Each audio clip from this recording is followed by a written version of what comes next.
예전에 아는 지인분께서 저에게 어머니 영접 기도하는데 좀 도와줄 수 있겠냐라는 부탁을 하신 적이 있어요.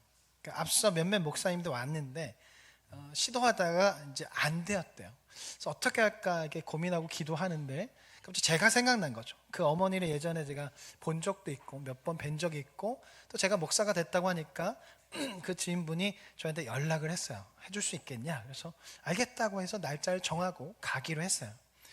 근데 이미 몇몇의 목사님이 했다가 실패했다고 하니까 제가 준비를 많이 할 수밖에 없는 거죠. 그래서 계속 매일 기도 열심히 하고 여러 준비를 하고 선물을 사들고 이제 병원으로 갔어요. 왜냐면 이 어머니께서 이제 고관절 수술을 하고 이제 병원에 입원해 계신 상황이었기 때문에 병원을 갔어요. 그래서 병원에 도착해서 이제 그 지인분께서 그 어머니에게 이제 저를 이제 왔다고 얘기하는 거죠. 엄마, 오선이가 왔어. 예전에 엄마가 좋아하던 그 오선이가 목사가 되었대라고 그렇게 소개를 했습니다. 근데 이 어머니가 저들 못 알아보시는 것 같은 거예요. 계속 쳐다만 보시는 거죠. 그래서 제가 속으로 사탄이 방해를 하고 있나? 그래서 속으로 계속 기도하면서 그렇게 있었는데 갑자기 이 어머니께서 저를 보시더니 이렇게 얘기하셨어요. 오선이 왜 이렇게 못생겨졌어? 예전엔 잘생겼는데 왜 이렇게 뚱뚱해진 거야? 못 알아보겠다. 이렇게 고상한 말투로 전혀 그냥 감정이 들어가지 않은, 저는 긁히고 있는데 그분께서 저한테 왜 이렇게 뚱뚱해졌어? 못 알아보겠다라고 얘기를 하신 거예요. 거기서 잠깐 움찔해서 속으로 엄청나게 기도하면서 이게 사탄의 방해인가? 하면서 기도를 열심히 하면서 이제 계속 대화를 이어갔습니다. 그러니까 앞에서 목사님들이 몇몇 목사님들이 영접 기도를 실패했다고 하니까 저도 여러 가지 준비를 하는 거죠. 그래서 바로 그냥 신앙적인 이야기 하는 것이 아니라 어떤 여러 가지 이야기를 하다가 이제 신앙적인 이야기 갔다가 그걸 다 이렇게 짜서 왔거든요. 근데 이제 여러 가지 세상 이야기를 하면서 이제 신앙적인 이야기를 가려고 하면 이분이 왜 이렇게 뚱뚱해진 거야? 못 알아보겠다. 못생겨졌어. 이 얘기를 계속 하는 거예요. 그러니까 정말 중요한 순간마다 계속 왜 이렇게 뚱뚱해진 거야? 못 알아보겠다. 이야기를 계속 하니까 이야기가 진행이 안 되는 거예요. 그러니까 이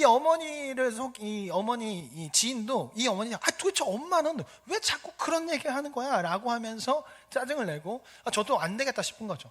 이게 도저히 안 가는 거예요. 기도가 부족했나 보다 싶어서 이제 기도를 더 하고 제가 어머니 2주 동안 살을 빼고 기도를 하고 올게요 라고 하고 2주 지나서 다시 오기로 했어요. 그 2주 후에 살을 빼고 갔습니다. 한 5kg에서 6kg 정도를 뺐어요. 어떻게 됐을까요? 5kg는 부족했나 봅니다. 여전히 왜 이렇게 뚱뚱해진 거야? 그거는 계속 나오게 되는 거죠. 이유도 있긴 해요. 그때 어머니를 처음 뵀을 때가 제가 한참 이제 선교단체에서 좀 힘들고 어려울 때라서 돈도 없고 그래서 한 65kg 정도 나갔을 때고 다시 어머니를 만났을 때는 한 85kg 나갔을 때요. 그러니까 20kg 차이가 나니까 어머니에게는 충격이었나 봐요. 하얗고 자기가 생각할 때 잘생겼다고 했는데 갑자기 돼지가 나타나니까 그게 충격이었는지 혼자말로 왜 이렇게 뚱뚱해진 거야? 못생겨졌어? 이걸 계속하는 거죠. 2주 전보다는 대화가 좀 더 길어지긴 했지만 영접 기도는 가지 못했어요. 오기가 생기잖아요. 어쨌든 내가 사명자인데 그래서 안 되겠다. 어머니 2주 후에 다시 올게요. 살을 더 빼서 다시 올게요. 기도 열심히 하고 다시 올게요 라고 얘기하고 지인분께도 제가 살 더 빼서 기도를 더 열심히 해서 그리고 다시 오겠습니다 했더니 지인분께서 이제 어머니가 요양병으로 넘어가야 하고 그러면 들어가기 쉽지 않고 본인도 지금 휴가를 낸 거라서 이제 일터로 돌아가야 하기 때문에 이제 안 와도 된다고, 너무 고맙다고, 먼데 2번이나 와서 이렇게 도와줘서 참 감사하다라고 이야기를 했습니다. 다행히도 나중에 어머니께서 영접기도 하고 예수님을 믿게 되었다고 해서 참 감사했습니다. 뿌린 씨앗이 열매를 거두는 것 같아서 참 좋았어요. 근데 오늘 왜 이런 이야기를 좀 시작하냐면 오늘 말씀에서도 이전과 좀 많이 달라진 모습을 가진 사람이 나와요. 시간이 많이 흘렀고 그 시간 동안 살아온 생애가 너무 힘들어서 여러모로 이전과 달라진 사람이 나오게 되는데 우리가 지난 말씀에서 야곱이 형 에서에게 사기를 그리고 치고 도망간 사건에서 같이 이야기를 나눴어요. 야곱이 사기를 쳐서 아버지로부터 장자권을 얻어냈지만 하나도 받지 못한 상태로 도망자 신세가 되어서 결국 삼촌 라반 집으로 도망을 갔죠. 그리고 그곳에서 20년의 시간 동안 삼촌 라반에게 사기를 당하면서 살아가요. 야곱이 이 시간을 보내면서 엄청나게 힘들었을 거예요. 한 해도 아니고 10년이 넘는 시간 동안 일했는데 자기에게 돌아오는 것이 하나도 없어요. 그리고 계속 사기를 치는 거죠. 그러니까 정신적으로도 힘들고 육체적으로도 힘들어요. 여기에 삼촌 라반이 딸을 가지고 사기를 쳐서 야곱이 순식간에 아내가 둘이 되어버립니다. 근데 이 둘 사이가 너무 좋지 않아요. 둘 사이가 자매지간이었지만 시기와 질투로 인해서 잦은 다툼이 있는 거예요. 이러다 보니까 이 사이에서도 야곱이 정신적으로 참 많이 힘들었을 겁니다. 이런 시간을 보내면서 야곱이 부모님 생각이 많이 났겠죠. 근데 한쪽으로는 형 에서 생각도 많이 났을 거예요. 자기가 20년 전에 사기를 쳐서 장자의 축복을 빼앗았던 그 사건이 떠오르면서 형 에서가 생각나고 미안한 마음이 들었을 겁니다. 이런 상황에서 야곱이 어떻게 하냐면 라헬이 요셉을 낳게 돼요. 그러자 삼촌 라반에게 우리가 고향으로 돌아가겠다라고 그렇게 얘기해요. 아마 야곱이 처음 삼촌 집에 이렇게 왔을 때 이렇게까지 오래 있을 거란 생각을 하지 않았을 겁니다. 잠깐 동안 있다가 가거나 아니면 라헬가 결혼하면 가려고 했는데 삼촌의 거짓말로 인해서 레아와 먼저 결혼하게 되었어요. 그리고 레아가 아이를 낳은 거죠. 그래서 야곱은 라헬이 아이를 낳으면 가려고 했는데 아이를 낳지 못하는 거죠. 만약 라헬이 아이를 낳지 못한 상태로 고향으로 돌아가게 되면 부모님 입장에서는 라헬보다 레아를 더 며느리로 인정할 수 있게 되는 상황이 펼쳐지는 거고, 그리고 당시에 아이를 낳지 못한 여성은 저주받은 여성, 굉장한 수치로 생각했기 때문에 라헬이 가고 싶어 하지 않았어요. 근데 이제 라헬이 아들을 낳게 되니까 야곱이 삼촌 집을 떠나서 고향으로 돌아가려고 하는 거죠. 하지만 삼촌 라반은 야곱을 놓아줄 생각이 없어요. 왜냐하면 야곱으로 하라고 많은 재산을 얻었고 야곱이 계속 있으면 재산이 더 불어날 것을 알거든요. 라반에게 있어서 야곱은 황금알 낳는 거위와 같은 존재이기 때문에 야곱을 보내줄 생각이 없는 거죠. 그래서 라반이 무엇을 하냐면 아들을 시켜서 절대로 야곱의 양떼가 많아지지 못하도록 수를 써요. 그러나 하나님께서 야곱에게 지혜를 주시고 축복해 주셔서 야곱의 양떼가 점점 많아지게 하십니다. 그리고 꿈에 나타나셔서 말씀하세요. 이제 너의 고향으로 돌아가라. 이제 내가 너를 보호하겠다 라고 말씀하세요. 이에 야곱이 만발의 준비를 다 마치고 삼촌 라반이 없는 틈을 타서 이제 고향으로 출발하죠. 근데 이것을 3일 후에 라반이 알게 돼요. 그냥 두지 않겠죠. 야곱을 무조건 붙잡아야겠죠. 그래서 사람들을 총동원해서 야곱을 추격해요. 아마 추격해서 야곱에 있는 양떼를 다 빼앗고 야곱 여러 협박과 수를 동원해서 야곱이 도망가지 못하도록, 다시 고향으로 돌아가지 못하도록 그렇게 했을 겁니다. 근데 하나님께서 라반에게 찾아가셔서 말씀하시죠. 야곱을 건들지 마, 그리고 함부로 말하지도 마 라고 얘기하셔서 라반이 야곱에게 찾아가서 이런저런 이야기를 하고 조약을 맺고 헤어져요.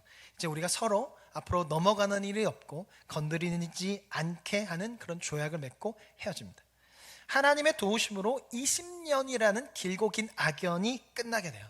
절대로 벗어날 수 없을 것 같았던 그 악연이 하나님의 도우심으로 끝이 납니다. 근데 알다시피 야곱에게는 큰 산이 하나 더 남아있죠. 바로 20년 전에 사기를 쳤던, 그래서 장자의 축복을 빼앗았던 그 형 에서가 남아있어요. 야곱이 20년의 시간 동안 사기를 계속 당하면서 형 생각이 많이 났을 겁니다. 그래서 형 에서에게 사과를 해야겠다, 용서를 구하고 싶은 마음이 들었을 텐데 야곱 안에는 형 에서에 대한 두려움이 있는 거죠.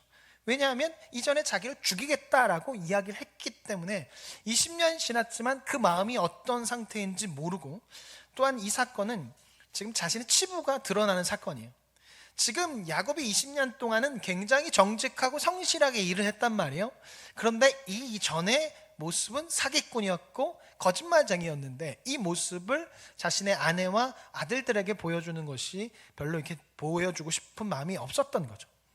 이런 상황에서 하나님께서 야곱에게 천사를 보내셔서 내가 너와 함께하고 있다, 내가 너를 보호한다 라는 것을 보여주시는데, 창세기 32장 1절 2절을 쉬운 성경으로 화면에 있습니다. 같이 한번 읽어보겠습니다. 자, 시작.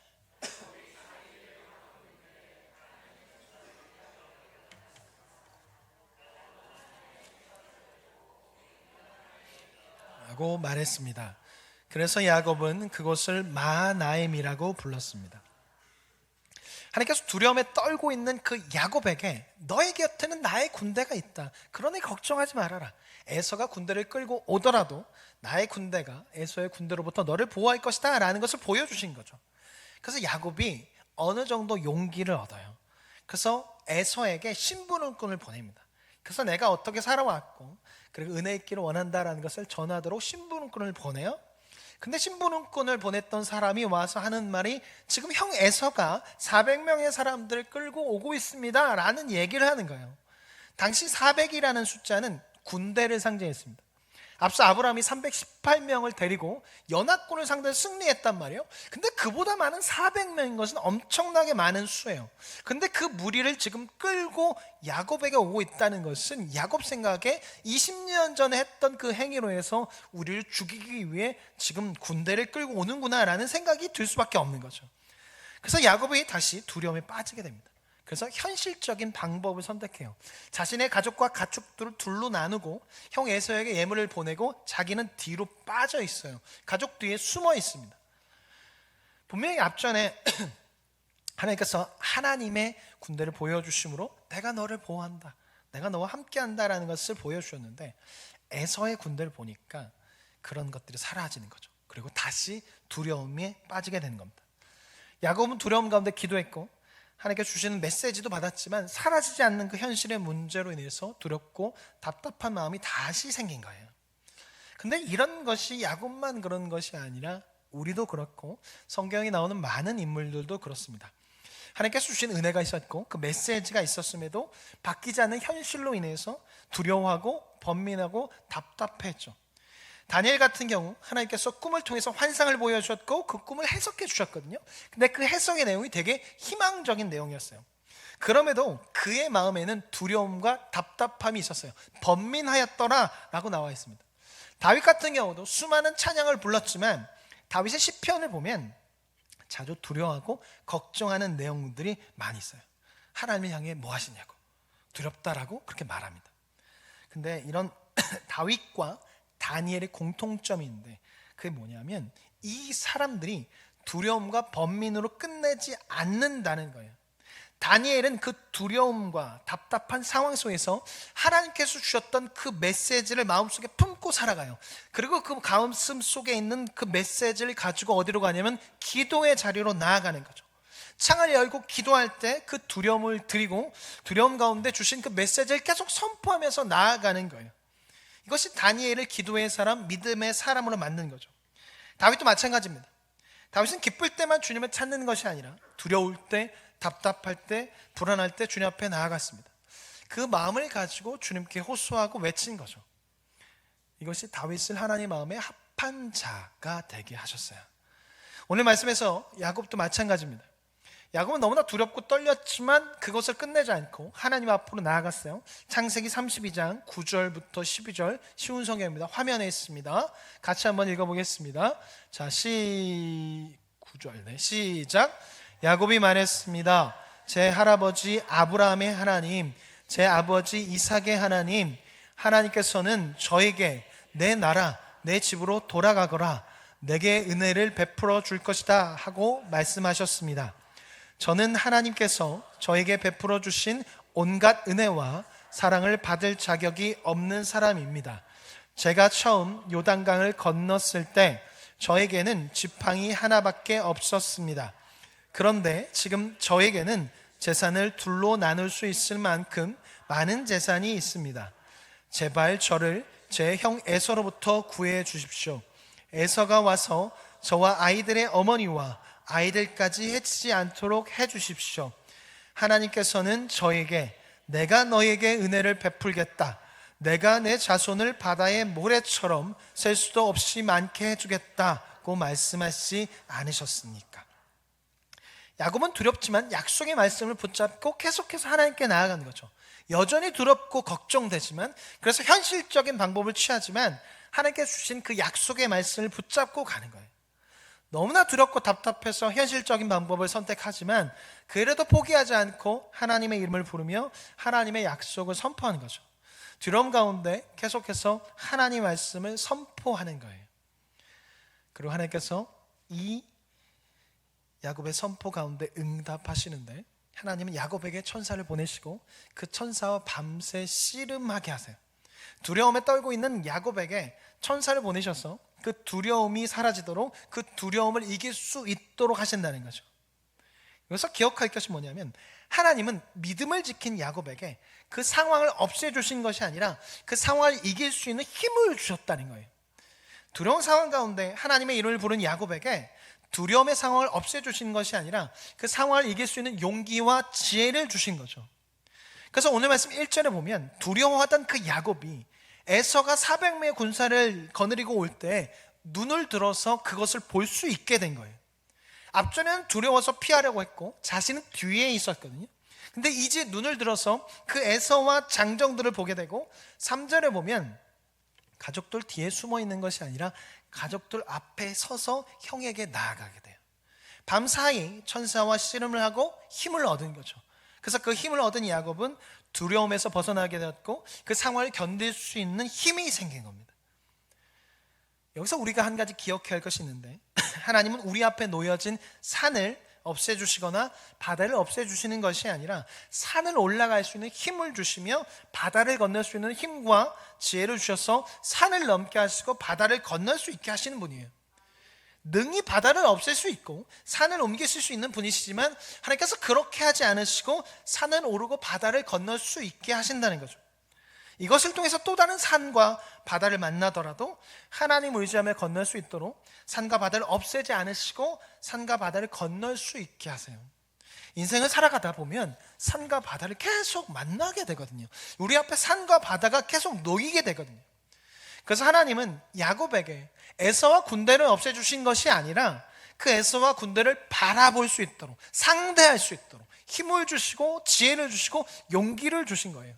이제는 도망치지 않도록 맞설 수 있도록. 그래서 이제는 도망자가 아니라 12지파의 아버지 이스라엘의 조상이 되게 하기 위해서 하나님은 야곱에게 에서를 넘을 수 있는 용기와 지혜를 주신 거죠. 우리가 살아가면서 에서를 만날 때가 있습니다. 거대한 산과 깊은 바다를 만날 때가 있어요.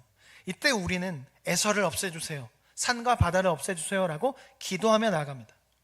이때 하나님께서 산과 바다 에서를 없애주실 때도 있습니다. 그러실 수도 있어요. 근데 그렇지 않을 때도 있다는 거죠.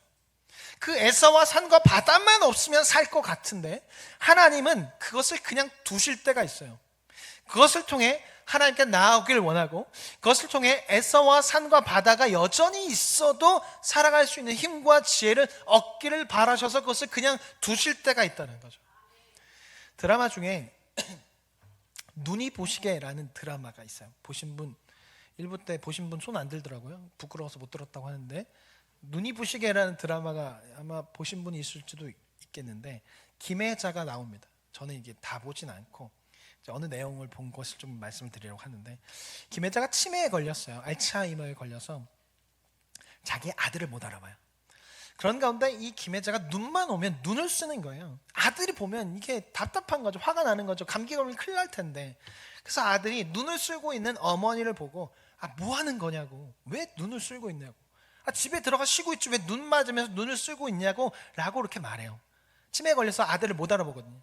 근데 이 김혜자가 그 아들을 향해서 뭐라고 말하냐면 우리 아들이 다리가 불편해요. 1부 때는 또 잘 안 되는데 2부 때도 잘 안 되네요. 제가 이 김혜자 흉내 내려고 엄청나게 어젯밤에 연습을 했는데 다시 한번 우리 안 되겠네. 네, 그냥 할게요. 이렇게 말해요. 우리 아들이 다리가 불편해서 넘어지지 않게 하기 위해서 쓸어야 돼요. 안 그러면 넘어져요. 우리 아들이 다리가 불편하거든요 라고 말하면서 계속 눈을 쓸어요. 이 얘기를 들은 아들이 눈물 흘리면서 혼자 말해요. 엄마였어. 눈 오는 날 항상 계단에 눈이 없었는데 그 눈을 치운 것이 엄마였어 라고 하며 혼자 펑펑 울어요. 알고 보니까 이 아들이 어릴 적에 교통사고를 당해서 한쪽 다리를 절개되고 한쪽 다리가 불구가 된 거예요. 그러니까 어린 시절에는 자꾸 넘어지는 거죠. 갑자기 한쪽 다리 힘이 없으니까 넘어지는 거예요. 그때마다 어린 아들이 엄마를 부르면서 울면서 일으켜달라고 업어달라고 하는 거예요. 그런데 어느 순간부터 엄마가 와주지 않아요. 도와주지 않아요. 너가 혼자서 일어나야 해. 네가 아픈 건데, 네가 넘어진 건데 왜 내가 도와줘야 돼? 라고 그렇게 얘기하면서 도와주지 않아요. 혼자 일어나도록 해요. 이것이 어린 아들에게 상처가 되었는데 알고 보니까 엄마는 자기가 계속 도와주게 되면 이 아들이 혼자서 영영 살아가는 동안 일어날 수 없을 거라는 것을 알기 때문에 도와주지 않은 거예요. 단호하게 네 혼자 일어나 라고 한 거예요. 그런데 눈이 오면 이 아들이 혹여나 넘어지면 자신감이 떨어져서 일어날 힘을 얻지 못할까 봐 엄마가 눈이 오면 새벽 일찍 일어나서 눈을 쓴 거죠. 이 아들이 혼자 일어날 수 있도록. 이 힘들고 어려운 상황 속에서 그 다리는 낫지 않을 텐데 그럼에도 불구하고 이 세상에서 살아갈 수 있게 하기 위해서 도와주고, 하지만 눈이 오면 너무나 위험하니까 아들 몰래 눈을 쓸었던 거예요. 사랑하는 성도 여러분, 우리는 살아가면서 여러 번의 산과 바다를 만나요. 그리고 이것은 우리를 하여금 너무나 힘들게 합니다. 이 산과 바다는 아무리 만나도 익숙해지지가 않아요. 계속 오르는데도 익숙해지지 않아요. 좀 익숙해지면 좋겠는데 익숙해지지 않는 거죠.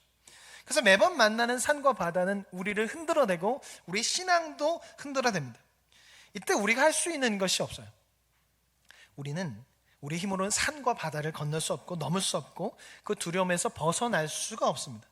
우리가 할 수 있는 것은 하나가 있죠. 주님의 이름을 부르는 것 말고는 없습니다.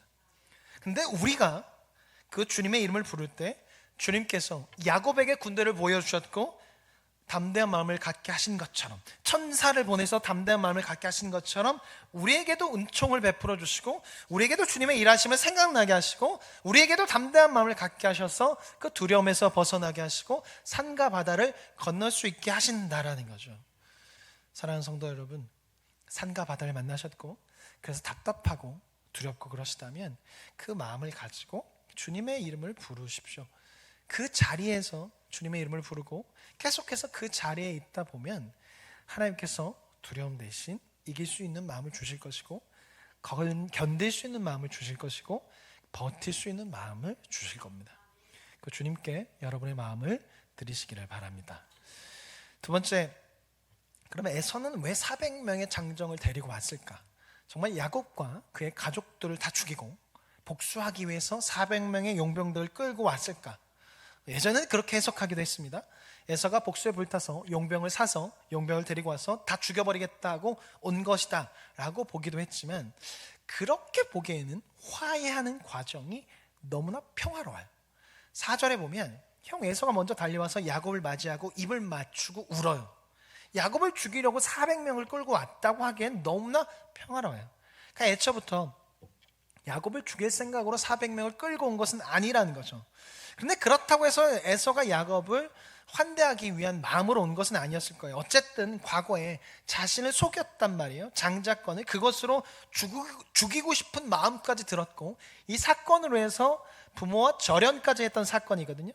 그렇기 때문에 이게 쉽게 풀리진 않았을 거예요. 20년이 지났기 때문에 어느 정도 마음이 누그러지긴 했지만 에서 마음 안에는 불편한 마음이 있었을 거예요. 그리고 에서는 장자의 축복을 빼앗아간 야곱에게 자신이 성공한 모습을 보여주고 싶었을 겁니다. 에서 생각에 야곱이 장자의 축복을 가지고 갔으니까 엄청 잘 살고 있을 거라고 생각했을 것이고, 이에 자신도 그만큼 살고 있다는 것을 나타내고자 한 거죠.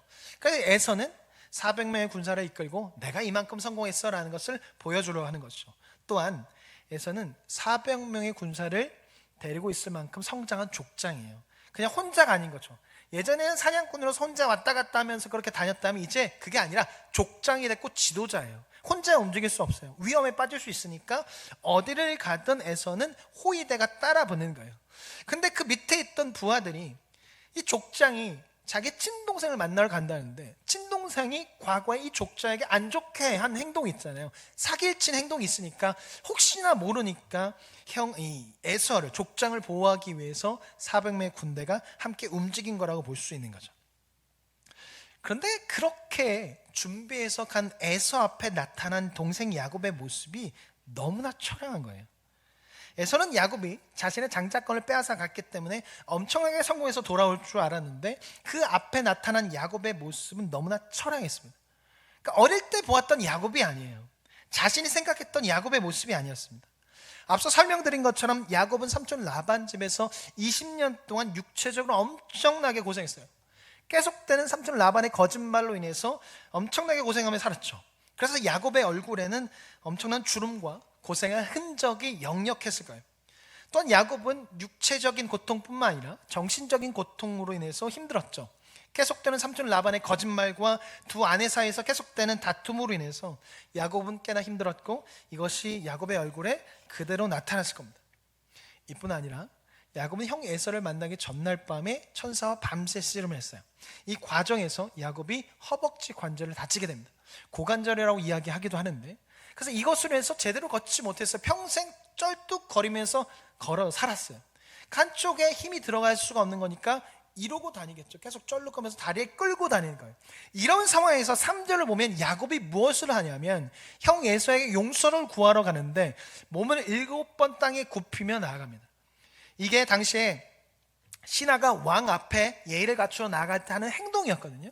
근데 그냥 한 번에 7번 절을 하고 나아가는 것이 아니라 한 번 절을 하고 걸어 나가고 한 번 절을 하고 걸어 나가고 그것을 7번 하는 거예요. 근데 에서가 볼 때 이 모양새가 너무 처량해 보이는 거죠. 얼굴을 봤는데 너무나 온갖 고생을 완전 늙어버렸고 몸도 많이 야위었을 거예요. 근데 거기에 지금 제대로 걷지도 못하는 상태로 7번을 절하면서 오는 거예요. 너무 처량하고 불쌍해 보였을 겁니다. 아마 좀 이럴 거예요. 지금 이쪽 다리를 쓸 수 없으니까 한쪽으로 기울어졌고 몸은 좀 구부러졌을 것이고 이 상태로 지금 한쪽 다리를 끌면서 가고 있는데 에서가 저 앞에 있는 거죠. 절을 한 번 하는데 이 다리가 지금 불편한데 절을 한다는 거 굉장히 힘들어요. 엄청 천천히 했다가 다시 일어나서 다리를 끌면서 절뚝거리면서 이렇게 하면서 저까지 갔을 거예요. 이 모양새가 너무나 처량해 보이는 거죠. 예전에 농구선수 우지연이 TV는 사랑하실 교가 다시 개편돼서 나왔을 때 함께 농구를 했던 친구를 찾은 적이 있어요. 그러니까 같이 코트를 뛰어다니면서 힘들고 어려웠던 고등학교 때 진로에 대해서 고민이 많은데 그것을 같이 나눴던, 그래서 친구에서 밤도 새고 같이 자고 부모님이 밥도 해주고 엄청 친했던 친구인데 이제 대학교 가면서 헤어지게 되면서 이제 몇십 년 만에 찾았어요. 당연히 이 친구 잘 살고 있을 거라고 생각했어요. 자신에게 좋은 이야기를 많이 해줬으니까. 근데 문을 열고 들어왔는데 이 친구가 보행 보조기를 끌고 들어오는 거예요. 그러니까 이 보행 보조기가 없으면 서 있을 수 없을 정도의 몸 상태인 거예요. 쓰러진 거죠. 그래서 말도 좀 어눌하게 하고 서 있을 수 없는, 그래서 보행기를 끌고 천천히, 엄청 천천히 오는 거예요. 우전이 보고 너무 충격을 받고 너무 슬픈 거죠. 그래서 우전이 먼저 달려가서 그 친구를 안고 펑펑 울어요. 어떻게 이렇게 됐냐. 자기가 생각했을 땐 이 친구가 잘 지내고 있을 거라고 생각했고, 근데 너무나 미안한 거죠. 수십 년 동안 찾지 않아서. 그래서 찾았는데 이 친구가 걷지를 못하는 거예요. 서 있지를 못하는 거예요. 그래서 엄청나게 우는 거죠. 아마 에서가 그랬을 겁니다. 20년 전에 자신에게 올 축복권을 빼앗아 갔기 때문에 야곱이 얼마나 잘 살고 있는가 한번 보자 하고 자기도 400명의 군사를 이끌고 갔는데, 만났는데 얼굴엔 깊은 주름과 고생한 흔적이 역력하고 거기에 몸이 한쪽으로 길어진 채 쩔뚝거리면서 자신의 앞으로 오는데, 절을 하면서 오는데 이게 너무나 가슴이 아픈 거죠. 이 모양새가 너무나 처량한 거예요. 아마도 에서가 이 모습을 보고 그 안에 있었던 그 불편한 마음과 앙금들이 다 사라졌을 겁니다. 너무나 처량한 모습에, 너무나 병약해진 모습에 에서는 그 안에 있던 모든 마음들이 다 사라졌을 거예요. 그래서 오늘 말씀 4절에 보면 에서가 먼저 야곱에게, 에서가 먼저 가요. 에서가 먼저 달려가서 야곱을 안아주고 울면서 입을 맞춰요. 동생 야곱이 너무나 힘겹게 걸으면서 자신에게 절을 하는데 도저히 볼 수가 없는 거죠. 그래서 에서는 먼저 가서 안아주었고 입을 맞추면 이제 얘기하는 거죠. 이제 그만해도 괜찮다. 이제 미워하지 않아. 이제 너를 용서한다. 이제 그 일로 너무 괴로워하지 말고 더 이상 괴로워하지 마라 라고 이야기를 했을 겁니다.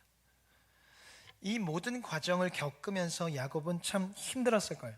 특히 지난밤 사건은 야곱에게 있어서 너무나 힘들었을 겁니다. 피하고 싶었고 도망치고 싶었는데 반드시 해결해야 되기 때문에 두려움 가운데 계속 주님의 이름을 불렀거든요. 근데 주님께서 찾아오셔서 내가 에서를 만나지 않게 하겠다, 에서로 하여금 너에게 오지 않게 하겠다라고 하시는 것이 아니라 오히려 천사를 보내셔서 싸움을 하게 하시고 싸움에 피하지 않도록 하세요. 그리고 이 과정에서 야곱이 하나님과 함께 싸워 이겼다는 뜻의 이스라엘이라는 이름을 얻게 되지만 신체적으로는 패배한 사람처럼 평생 절뚝거리며 살아갑니다. 이게 야곱에게 있어서는 너무나 힘들었을 거예요. 갑자기 주님의 이름을 부르면서 나아가는데 자기가 불구가 되어버렸어요. 이게 얼마나 고통스럽겠어요. 그런데 이 싸움으로 해서 자신의 신체는 고통스럽게, 신체적으로는 패배한 사람처럼 보여졌지만 신앙적으로는 승리한 사람이 된 거죠. 더 이상 에서를 무서워하지 않게 됩니다. 피하지 않게 돼요. 형 에서 앞에 서서 말할 수 있는 상태가 됩니다. 지난밤의 고통으로 인해서 20년이라는 그런 삶을 살아가면서 고통으로 인해서 야곱은 성장한 겁니다. 20년 전보다 성장했고 어제보다 성장한 것이죠. 그리고 이 고통으로 인해서 형 에서와의 문제도 원만하게 해결이 되었어요. 20년의 시간 동안 야곱은 너무나 힘들었고 때로는 감당하기 어려운 일들이 많이 있었습니다. 그리고 형 에서를 만나기 전날 밤은 살면서 가장 힘든 날이었고 힘든 밤이었어요. 그런데 이 일로 인해서 야곱은 형을 만날 수 있는 담담이 생겼고, 이 일로 인해서 에서의 마음에는 야곱을 향해 남아있던 앙금도 다 사라지게 되어서 문제가 해결된 거죠. 우리도 마찬가지입니다. 우리도 살아가면서 수많은 실패와 고통을 경험하게 돼요. 그리고 이것은 우리로 하여금 흔들리게 하고 불안하게 하고 의심하게 합니다. 채워달라고 하고 바꿔달라고 했고 고쳐달라고 했는데 오히려 비워지는 것 같고 그대로인 것 같고 낫지 않는 것 같으니까 나의 신앙생활이, 나의 기도생활이 아무 소용없는 것 같거든요. 근데 하나님은 그것을 통해서 나를 채워주시고 나를 바꿔가시고 승리할 수 있는 힘을 갖게 하세요. 비워지는 것 같은 그 시간에 하늘의 것으로 채워주시고 은혜로 채워주셔서 상황이 바뀌지 않았음에도 버티며 견딜 수 있게 하신다는 거죠.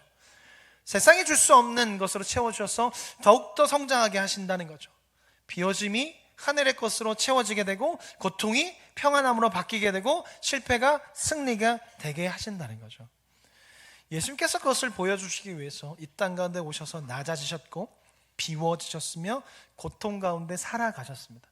사람들은 실패자라고 불렀어요. 그리고 예수님을 떠나는 일들이 벌어지는 거죠. 그러나 예수님께서 그 자리에서 주님의 이름을 부르며 머물렀습니다. 두렵고 떨려서 이 잔을 내게서 지나가게 하옵소서라고 하셨습니다. 그러나 그 자리에 머물면서 아버지의 이름을 불렀고 아버지께서 주시는 그 마음 가지고 그러나 내 원대로 마옵시고 아버지의 원대로 하옵소서라고 기도했습니다. 그리고 결국엔 하나님께서 주신 은혜로 인해서 승리하게 돼요. 우리도 마찬가지입니다. 이 고통과 비워짐이라는 것은요 누구에게나 다 찾아옵니다. 믿음 생활을 열심히 하는 사람에게도 고통과 비워짐은 찾아오고 믿음 생활 안 하는 사람에게도 찾아오고 세상에 있는 모든 사람에게도 이 고통과 비워짐은 찾아와요. 그리고 그 고통과 비워짐은 모든 사람에게 어떻게 하냐면 힘들게 하고 불안하게 해요. 예수님도 힘들어했고 불안했습니다. 그 고통과 비워짐으로 인해서 우리도 마찬가지죠. 근데 우리가 이때 예수님처럼 예수님께서 그 자리에 머물면서 기도했던 것처럼 우리가 그 자리에 머물면서 주님의 이름을 부를 때 우리도 역시 예수님처럼 승리할 수 있다는 거죠. 나의 힘으로는 되지 않지만 예수님의 이름을 부르며 나아갈 때 우리는 승리할 수 있습니다. 우리 주님께서 주님의 이름을 부르는 자를 그냥 두시지 않으실 것이며 고통과 비워짐 가운데서도 그 자리에서 버티고 견디며 주의 이름을 부르는 자를 그냥 두시지 않으실 겁니다. 승리할 수 있는 힘을 주실 것이고 문제에 맞설 수 있게 하실 것입니다. 사랑하는 성도 여러분, 주님의 이름을 부르며 나가시고 예배 자리에 나와서 주님을 바라보십시오. 의심할 수도 있고 불평할 수도 있고 짜증낼 수도 있습니다. 그렇더라도 지금의 이 자리에서 하시면 돼요. 주님을 찾는 그 자리에서 하시면 됩니다. 주님을 만나는 그 자리에서 그렇게 하시면 돼요. 그럼 주님께서 그것을 보시고 왜 의심하느냐 불평하느냐라고 책망하시는 것이 아니라 그렇게 될 수 있는 상황 가운데서도 그 자리에 머물러 있는 것을 보시고 잘 왔다라고 말씀하실 것입니다. 그 주님의 이름을 부르시고 그 주님 곁에 계속 머무십시오. 주님께서 힘주실 것이고 이길 수 있게 하실 것입니다. 함께 찬양하고 함께 기도하겠습니다.